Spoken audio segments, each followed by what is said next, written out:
अब अपन स्टार्ट करते हैं आज चैप्टर नंबर 3 इलेक्ट्रोकेमिस्ट्री, जिसका लेक्चर 16 है। ठीक है, और सब लोग हेडिंग डाल लो। हम पढ़ रहे थे बैटरी, तो सब हेडिंग डाल लो बैटरी, या व्यापारिक सेल भी कहते हैं।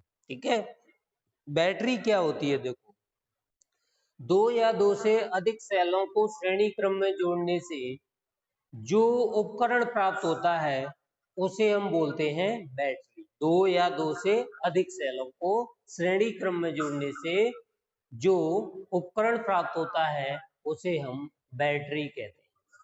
ठीक है, बैटरी दो प्रकार की होती है। एक होती है प्राथमिक बैटरी, प्राथमिक बैटरी, और एक होती है द्वितीयक बैटरी। ठीक है, सब लोग साथ साथ लिखा करो, द्वितीयक बैटरी। प्राथमिक बैटरी क्या होती हैं? प्राथमिक बैटरी होती हैं जैसे कि आप वॉच, घड़ी, घड़ी में जो सेल डलता है वो होती है प्राथमिक सेल। कैलकुलेटर, कैलकुलेटर और खिलौने वगैरह, ये सारी होती हैं प्राथमिक बैटरी। द्वितीयक बैटरी कैसी होती हैं? द्वितीयक बैटरी जिन्हें हम चार्ज कर सकते हैं, मतलब जैसे इन्वर्टर हुआ, इन्वर्टर में घरों में लाइट जलाते हैं, या बसों की बैटरी, बसों में भी स्टार्ट करने के लिए, कार को स्टार्ट करने के लिए, लैपटॉप को, मोबाइल में भी डली हुई है तुम्हारे, है ना। ये सारी की सारी द्वितीयक बैटरी हैं, यानी मोबाइल की बैटरी, मोबाइल वाली बैटरी, है ना। लैपटॉप को चार्ज हो रहा है तो लैपटॉप की बैटरी। और आजकल तो सेल भी जो आ रहे हैं आपके छोटे वाले, वो भी चार्जेबल आने लगे हैं। जैसे कि कैमरा वगैरह में सेल डलता है ना, तो वो चार्जेबल सेल आने लगा है आजकल। तो वो भी एक बैटरी है, क्योंकि उसमें दो या दो से अधिक सेलों को श्रेणी क्रम में जोड़ के बनाया जाता है। तो ये आप समझ गए होंगे द्वितीयक बैटरी कौन कौन सी होती है। अच्छा, प्राथमिक बैटरी को हम एक उदाहरण द्वारा समझेंगे। लैक्लांसी, वैज्ञानिक थे लैक्लांसी, उन्होंने शुष्क सेल का एग्जाम्पल दिया था, तो हम प्राथमिक बैटरी को शुष्क सेल के एग्जाम्पल द्वारा समझेंगे, जिसका नाम लैक्लांसी सेल भी है, यानी लैक्लांसी सेल या शुष्क सेल। ठीक है, शुष्क सेल से हम प्राथमिक बैटरी को समझेंगे। और द्वितीयक बैटरी का हम एग्जाम्पल देंगे सीसा संचायक सेल, यानी लेड की छड़ होंगी उसमें, इसीलिए उसका नाम पड़ गया सीसा संचायक, सीसा संचायक सेल। ठीक है, अच्छा, इन सेलों में जो हमने पहले भी पढ़े थे, डेनियल सेल वगैरह पढ़े थे, कुछ अंतर खास नहीं है, बस श्रेणी क्रम में जोड़ने से बैटरी बनानी है। जैसे डेनियल सेल पढ़ा, उसमें क्या रेडॉक्स क्रिया होती थी, ऑक्सीकरण अपचयन, इनमें भी वही होगा, ऑक्सीकरण और अपचयन। और आप सब जानते होंगे कि ऑक्सीकरण क्रिया किस पर होती है, ये मैंने बहुत अच्छी तरह समझाया है। ऑक्सीकरण क्रिया होती है एनोड पर, सब जानते होंगे, ऑक्सीकरण एनोड पर। और एनोड पर क्रिया जब होती है या ऑक्सीकरण क्रिया होती है, तो ऑक्सीकरण क्रिया का मतलब क्या होता है? सबको पता है, इलेक्ट्रॉन का निकलना, इलेक्ट्रॉन का निकलना। और भी इसके हैं, ऑक्सीकरण संख्या में वृद्धि, यानी ऑक्सीडेशन नंबर में वृद्धि भी होगी तो भी क्या होगा? ऑक्सीकरण होगा। एक होता है अपचयन, तो अपचयन भी इसमें होगा, बिल्कुल। वो अपचयन क्रिया कहाँ होती है? कैथोड पर होती है, आप सब जानते होंगे। और कैथोड पर इलेक्ट्रॉन का ग्रहण करना,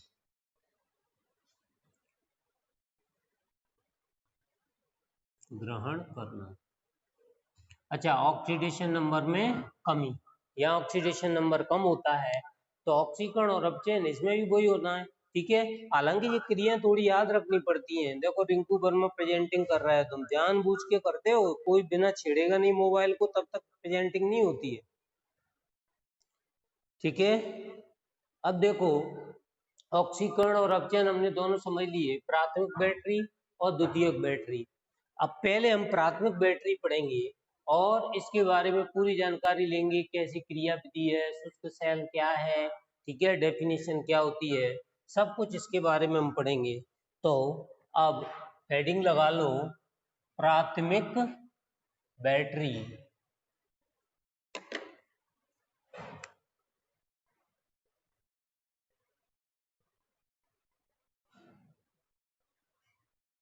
प्राथमिक बैटरी। ये क्या होती है? Primary battery. ये क्या होती है? इसमें रेडॉक्स अपक्रिया तो होती है लेकिन इसकी एक ही दिशा होती है, यानी कि ये डिस्चार्ज की तरफ जाती है, चार्ज नहीं होती। यानी इसमें जो रेडॉक्स अपक्रिया होती है वो डिस्चार्जिंग होती है, इसमें चार्जेबल रिएक्शन नहीं होती, यानी क्रिया की दिशा एक ही होती है। जबकि द्वितीयक में दोनों तरफ चलती है, यानी आगे भी और पीछे भी डिस्चार्ज भी होती है और चार्ज भी करनी पड़ती है। अपन मोबाइल को डिस्चार्ज भी कर लेते हैं यूज करके और फिर उसे चार्ज करते हैं तो वो क्रिया उल्टी चलने लगती है। ठीक है, तो सब लोगों ने हेडिंग डाल ली प्राथमिक सेल या बैटरी। इसी को हम शुष्क सेल से भी समझेंगे, तो क्वेश्चन ऐसे आ सकता है, शुष्क सेल से आप क्या समझते हो, इसको सचित्र समझाइए। या फिर ऐसे आ जाए, प्राथमिक बैटरी क्या है, इसको सचित्र समझाइए। ठीक है, अब देखिए इसकी डेफिनेशन क्या होगी। वे सेल जिनकी रेडॉक्स अपक्रिया केवल एक ही दिशा में संपन्न होती है। एक ही दिशा का मतलब हो गया डिस्चार्ज की तरफ बढ़ रही है तो डिस्चार्ज ही होगी, फिर वो चार्ज नहीं होगी। और जाहिर सी बात है, अपन विद्युत रासायनिक सेल पढ़ रहे हैं तो इसमें रासायनिक ऊर्जा से विद्युत ऊर्जा बन रही है, यानी कि उसमें केमिकल रिएक्शन हो रही होगी और उस रासायनिक अभिक्रिया से हमें क्या मिल रही होगी? ऊर्जा, विद्युत ऊर्जा। ठीक है, तो एक ही तरफ क्रिया होती है।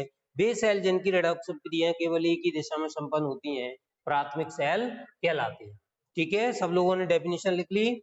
और ये सेल कुछ समय बाद डेड हो जाते हैं, मृत प्राय हो जाते हैं, यानी खत्म हो जाते हैं। आप देखो, सेल को यूज करो या मत करो, एक बार यूज कर लिया और रखा रखा भी धीरे धीरे वो डिस्चार्ज हो जाता है, क्योंकि उसमें एक बार क्रिया चालू हो गई तो फिर वो बंद नहीं होती।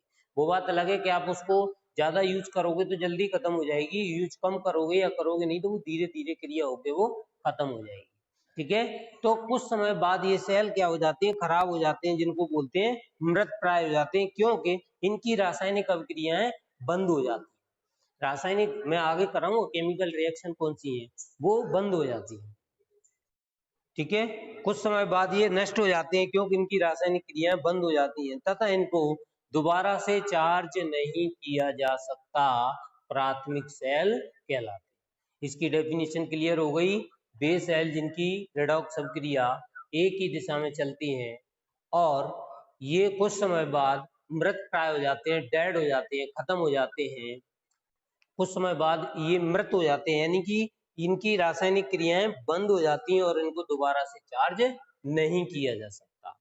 ठीक है, अब हम पढ़ेंगे कि प्राथमिक सेल की संरचना कैसी होती है, किस तरह से हम इसको बनाएंगे, वो अपन को पढ़ना है, और इनके अंदर कौन कौन सी रिएक्शन अंदर होती है। ठीक है, रिएक्शन तो जाहिर सी बात है जो होंगी वो तो याद करनी पड़ेगी कि इस सेल के अंदर कौन सी रिएक्शन हो रही है। भाई हर सेल में अलग अलग तरह की, जैसे डेनियल सेल की तो हमें भी पता होगा, जिंक और कॉपर की इलेक्ट्रोड लिए थे और उसमें उन्हीं के लवण विलयन लिए थे, और कौन सी रिएक्शन हुई थी? जिंक से Zn2+ आयन और Cu2+ आयन से Cu। ये रिएक्शन याद ही करनी पड़ती है। ऐसे ही इसकी भी जो रिएक्शन होंगी वो तो याद ही करनी है। बस ये है कि कुछ रिएक्शन सिंपल होती हैं तो वो जल्दी याद हो जाती हैं, कुछ रिएक्शन थोड़ी सी कठिन होती हैं यानी बड़ी होती हैं तो उन्हें याद करने में तुम लोगों को प्रॉब्लम होती है। अब अपन इसको बनाते हैं। देखो मैं तुम्हें शुष्क सेल समझा रहा हूँ क्योंकि शुष्क सेल से ही हमें समझना है कि बैटरी कैसे बनती है, जो घड़ी में वगैरह में डलता है, दीवार घड़ी वगैरह में डलता है। ठीक है, इसमें एक ग्रेफाइट की छड़ होती है, आप सबने देखा होगा कि ग्रेफाइट की छड़ होती है, ये रही ग्रेफाइट की छड़, और इसमें ऊपर एक टोपी लगी होती है स्टील की, ऐसे आप सबने देखी होगी, ऊपर स्टील की टोपी लगी रहती है और यहाँ पर एक कवर लगा होता है ऊपर से इसको पैक करने के लिए, तुमने देखा हो तो, है ना, फाइबर टाइप प्लास्टिक का एक यहाँ पर कवर रहता है ऐसे। और ये ग्रेफाइट की छड़ इस पात्र से टच नहीं हो रही है, और ये जिंक का पात्र है, ये जिंक का पात्र है, जिसमें ये जिंक का पात्र है जिसके ऊपर तुम देखते होगे अब के सेलों में तो स्टील का खोल आने लगा है, जो पहले के सेल आते थे उनमें तुमने अच्छी तरह देखा होगा कागज लपेटा रहता था ऊपर से। तो ये है जिंक का पात्र, Zn, सब लोग बनाएंगे जिंक का पात्र। ठीक है, और इसको एनोड बना दिया, क्योंकि यहाँ पर ऑक्सीकरण हो रहा होगा इसलिए एनोड बना। ठीक है, और ये कैथोड बना दिया। ये ग्रेफाइट की छड़ है, ये कैथोड है, ये कैथोड है, इसको हम बोलते हैं ग्रेफाइट की छड़। ये ग्रेफाइट की छड़ है, ग्रेफाइट की छड़। ठीक है, ये सेल्स हमने देखा होगा, फोड़ के भी देखा होगा, अंदर क्या निकलता है, एक ग्रेफाइट की छड़ निकलती है काली सी, और इसके चारों तरफ से एक कार्बन ब्लैक से लेप करके, कार्बन चारों तरफ से इस पे लेप कर देते हैं, कार्बन का इस छड़ पर काला काला। और भी कुछ भरा होता है इसमें, देखो इसमें जो भरा है वो है कार्बन यानी कि सी प्लस, ध्यान से समझना बहुत इंपॉर्टेंट है जी, MnO2। यानी इसके चारों तरफ, इस छड़ के चारों तरफ क्या पेस्ट लगाया गया, कार्बन को पीस के और MnO2 मैग्नीज ऑक्साइड और कार्बन दोनों को मिला के इसके चारों तरफ लेप कर दिया गया। और क्या किया है, और इसमें भर दिया है पूरे, इसमें बाकी सेल में कुछ भरा होता है, तुमने देखा होगा लिक्विड टाइप का, हल्का हल्का लिक्विड सा, सबने देखा होगा। यहाँ पे भरा होता है NH4Cl प्लस ZnCl2, ये पेस्ट भरा होता है इसके अंदर। पूरा ये हमारा सेल तैयार हो गया। ऊपर ग्रेफाइट की छड़ जिसपे एक स्टील की टोपी जो कि कैथोड का काम करती है, और ये एक पात्र है जिंक का जिसको एनोड बना दिया गया, यानी पूरा पात्र ये जिंक का होता है। आप खोल के देखना कभी सेल को, जिंक का एक पात्र निकलेगा, उसको भी फोड़ोगे तो एक पेस्ट सा भरा निकलेगा, और फिर और ज्यादा आप जाओगे गहराई में तो एक कार्बन की छड़ होगी जिस पे ऊपर से कार्बन और MnO2 की परत लगा दी जाती है। इनका क्या काम है वो मैं बताऊंगा कि इनके अंदर होता क्या। जी हमने सेल तैयार कर लिया, जो बच्चा पूछ रहा था कि हम इसको बनाएं कैसे, इस तरह से आप इसको बनाएंगे, ये सारी चीजें तुम्हारे पास होंगी तो बन जाएगा। ठीक है, अब ये तो उपलब्ध कराना तुम्हें लैब में सब मिल ही जाएगा। अब देखते हैं आगे कि इसमें होता क्या है, रिएक्शन कैसे काम करती है इसके अंदर। ठीक है, ये तो सेल का आपने चित्र देख लिया, अभी ये भी पता चल जाएगा कि कैथोड धनात्मक है या ऋणात्मक है। कई बच्चे इसमें ही कंफ्यूजन रहते हैं, हमेशा पूरे सेल हो जाते हैं, उन्हें ये नहीं पता चलता कि एनोड धनात्मक है या इसमें ऋणात्मक है। वैसे तुमने देखा होगा विद्युत अपघटनी सेल में एनोड धनात्मक होता है और विद्युत रासायनिक सेल में एनोड ऋणात्मक होता है हमेशा। यदि याद करना है तो हमेशा हमेशा के लिए पक्का है। फिर भी अब जब बताओ ये कैसा सेल है, विद्युत अपघटनीय विद्युत रासायनिक है, तो सब जानते हैं, इसमें कोई बताने वाली ऐसी बात नहीं है। विद्युत रासायनिक सेल है, यानी विद्युत रासायनिक सेल है तो ये ऋणात्मक होगा, ये धनात्मक होगा। पर फिर भी तुम्हें इसमें मैं बताऊंगा तरीके से कैसे धनात्मक ऋणात्मक आता है। ठीक है, ये तो हो गया इसका सेल का वर्णन कि इसमें एनोड जिंक का पात्र होता है, कैथोड ग्रेफाइट की छड़ होती है जिसके चारों तरफ कार्बन और MnO2 की परत लपेट दी जाती है, और इसके अंदर अमोनियम क्लोराइड और जिंक क्लोराइड का पेस्ट भर दिया जाता है। ठीक है, और सेल के दोनों इलेक्ट्रोडों के बीच यानी कैथोड और एनोड के बीच निम्न रेडॉक्स अभिक्रियाएं होती है। मेन इसकी अभिक्रिया ही है, क्योंकि ये तो हर कोई करके आ जाएगा, अभिक्रिया जिसने लिख दी उसको पूरे नंबर मिल जाएंगे। अब मैं तुम्हें समझाता हूं इसकी अभिक्रिया, तो हेडिंग डाल लो रासायनिक अभिक्रिया, मेन वो ही है रासायनिक अभिक्रिया। ज्यादातर तो दो ही अभिक्रिया होती हैं, एक एनोड पर एक कैथोड पर, और तीसरी कभी कभार हो जाती है, कोई चीज ज्यादा मात्रा में बन रही है उसको कम करने के लिए वो आपस में कुछ उत्पाद उसके क्रिया कर लेते हैं। ठीक है, तो रासायनिक अभिक्रिया सबसे पहले हम देखते हैं एनोड पर क्या हो रहा है। ध्यान से देखो, एनोड पर कौन है, जिंक का पात्र, और एनोड क्या करता है, एनोड पर होता है ऑक्सीकरण, तो ऑक्सीकरण होगा तो जिंक से क्या निकलेंगे, Zn2 प्लस आयन और दो इलेक्ट्रॉन, क्या हो गया ये? ऑक्सीकरण। बिल्कुल सही है, ये ऑक्सीकरण हो गया। जिंक से Zn2+ आयन में परिवर्तित हो गया, यानी पात्र धीरे धीरे Zn2+ आयन देता रहेगा और इलेक्ट्रॉन भी देता रहेगा। तो ये तो सिंपल सी क्रिया थी, कई बार तुमने पढ़ी भी है। अब देखो कैथोड वाली क्रिया, कैथोड पर क्रिया। कैथोड पर क्या होगा? देखो कैथोड पर कौन कौन है? एक तो कार्बन है, और कौन है? MnO2, MnO2। और कौन है कैथोड पर? ये कैथोड पर ही है दोनों, कार्बन और MnO2। MnO2 इसकी क्रिया में सहयोग करेगा। देखो इसको NH4+ आयन मिलेंगे। कहाँ से मिलेंगे? यहाँ से। इसकी अम्लीय प्रकृति होने के कारण जो पेस्ट भरा हुआ है, इससे मिलेंगे एनोड को, कैथोड को NH4+ आयन। और यहाँ से ये क्या लेगा? 2 इलेक्ट्रॉन लेगा। मैं थोड़ा इधर से लिख देता हूँ, MnO2 प्लस NH4+ आयन। ये दो चीजें उसने ले ली। और ये इलेक्ट्रॉन कहाँ से मिल रहे हैं? इलेक्ट्रॉन मिल जाएंगे जो अभी रिएक्शन हुई है एनोड पर, वहां से 2 इलेक्ट्रॉन। तो बताओ कैथोड पर क्या क्या पहुंचा? MnO2, ये रहा। NH4+ आयन कहाँ से निकला? NH4Cl से NH4+ आयन निकलेंगे, और 2 इलेक्ट्रॉन। एक्चुअली में हमें इस पर कराना क्या है, ये देखो, हमें अपचयन कराना। तो जब अपचयन होगा तो ये देखो कि यहाँ पे Mn की ऑक्सीडेशन नंबर कितनी है? यहाँ पर देखो ऑक्सीजन की होती है -2, तो इसकी भी -+2 होना चाहिए। तो ये ऑक्सीजन है कितने? 2। एक की -2 है तो 2 की कितनी हो रही है? 4। माइनस के 4 हो रही है, तो यहाँ पे कितनी होगी बताओ? 4+ होगी क्या?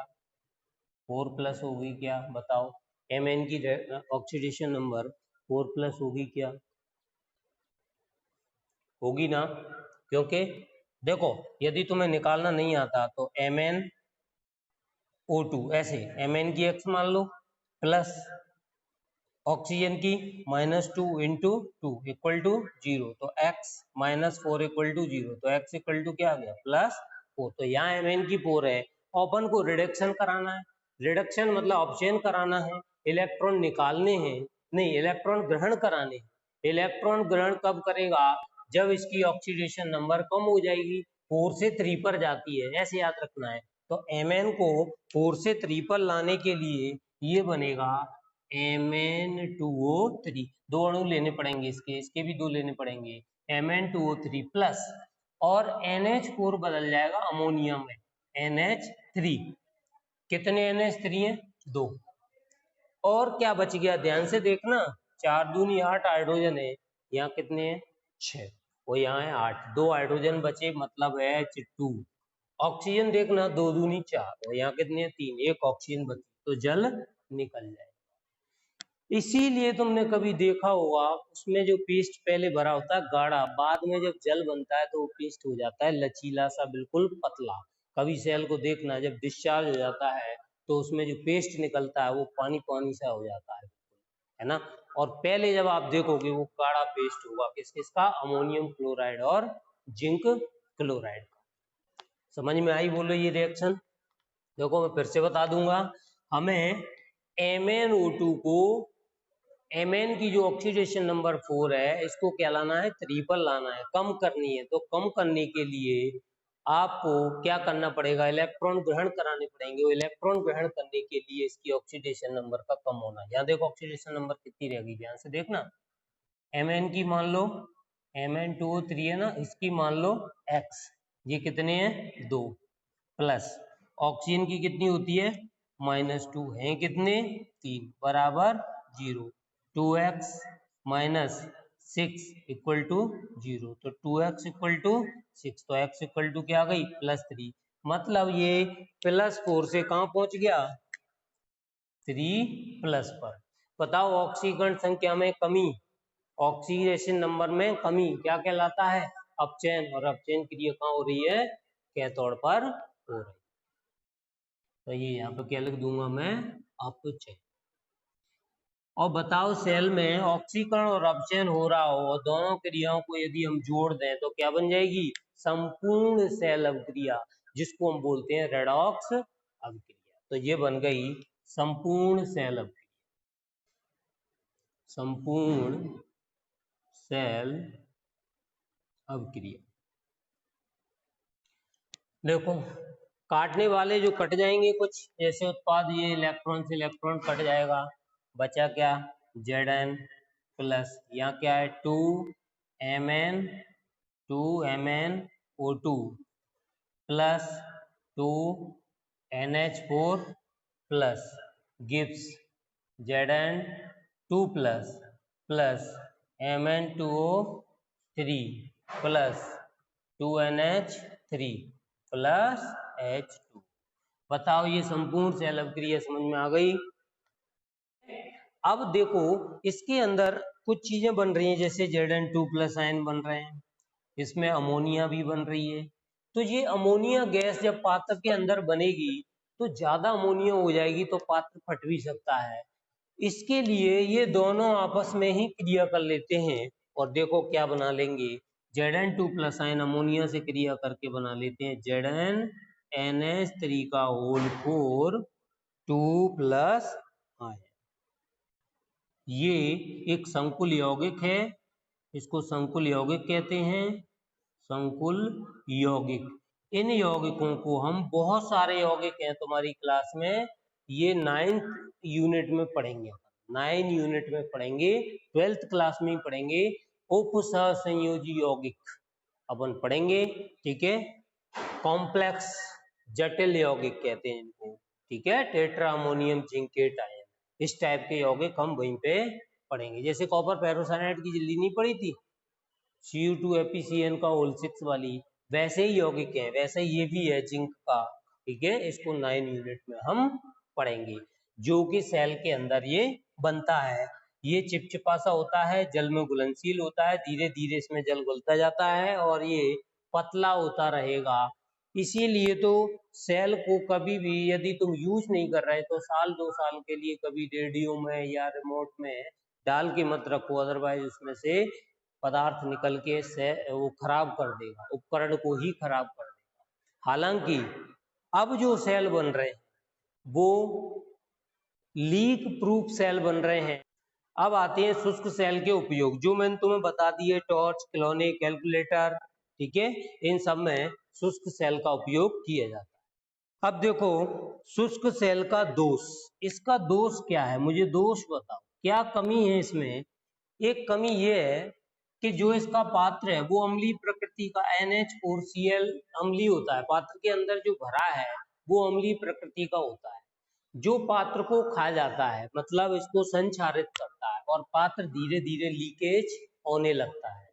ज्यादा टाइम तक कोई सेल रखा रहेगा, रेडियो में या घड़ी में लगा रहेगा, बंद पड़ा है, खराब हो गया है वो, तो धीरे धीरे उसमें से कुछ रासायनिक यौगिक बाहर निकलने लगते हैं, क्योंकि जी अम्लीय प्रकृति जिंक के पात्र को संचारित करती रहती है और जिंक का पात्र जैसे ही खराब हुआ वो बाहर निकलना चालू कर देता है और आपका उपकरण खराब हो जाएगा जिसके अंदर वो सेल लगा है। इसीलिए कहते हैं कि यदि सेल आपका यूजेबल नहीं है तो उसे निकाल के बाहर डाल दो, उस उपकरण में मत लगाए रखो कि खराब हो गया तो लगा रहने दो, कोई दिक्कत नहीं, उसको निकाल के बाहर फेंक दो, ठीक है। अम्लीय प्रकृति के कारण अम्लीय चीज जिंक को क्या कर देती है, संचारित कर देती है।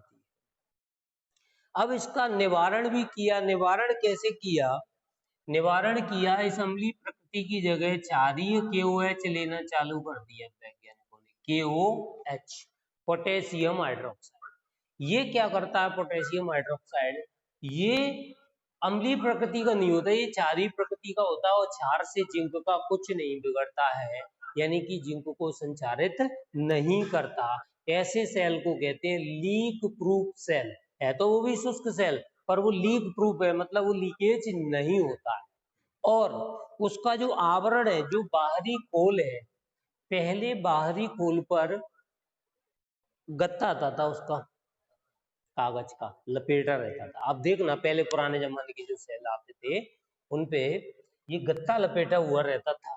अब तुम देखो स्टील का खोल लगाते हैं, इसके चारों तरफ स्टील का खोल रहता है सेल के चारों तरफ, इसीलिए ऐसे सेल को लीक प्रूफ सेल। तो इसका निवारण कैसे कर सकते हो बताओ, संचारण को दूर करने के लिए लीक प्रूफ सेल का उपयोग किया जाएगा, जिसमें अम्लीय NH4Cl के स्थान पर क्षारीय KOH का उपयोग किया जाता है और सेल का आवरण स्टील का बनाया जाता है, जिससे हम इस दोष को दूर कर सकते हैं, शुष्क सेल के इस दोष को दूर कर सकते हैं।